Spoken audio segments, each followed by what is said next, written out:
आज पर्तगाळी मठाच्या संकुलान भितर सरना बरोबर मन एकदम भरून गेले.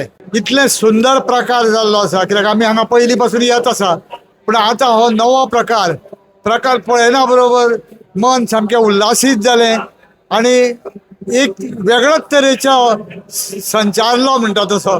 आनी आमी भोंवत रावले फक्त पळोवपाक.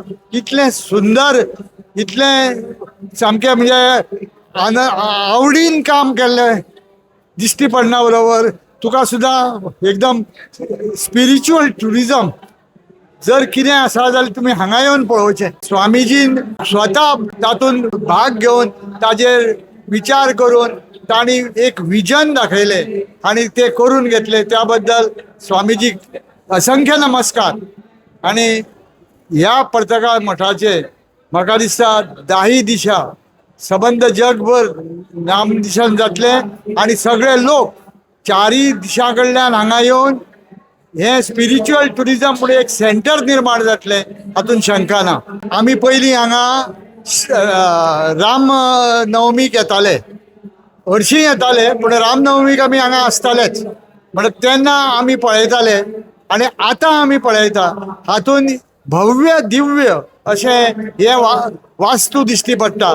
आनी तांणी हे करता आसतना ग्रीन हे राखला, एनवायरमेंट राखला आनी एनवायरमेंटाच्या दृश्टीन तांणी पावलां उचल्ल्या. आनी हे सगळें ज्या तरेन केलां म्हाका दिसता सोलर आनी बाकीचे तांणी वेस्ट मॅनेजमेंट इतले सुंदर रित्या केल्या. आनी सगळ्यान बरें म्हणजे हांगा रावपाची वेवस्था केल्या. आनी एक बरी गोश्ट जी हांगा घडटली जुनांतल्यान म्हणजे पाठशाला परत सुरू जातली. हे खरेंच एक बरें कार्य, कित्याक आमकां आज खरीच गरजेची जी गोश्ट आसा ती गोश्ट घडटली त्या पाठशाळेंतल्यान. तर ह्या खातीर स्वामीजीक असंख्य नमस्कार.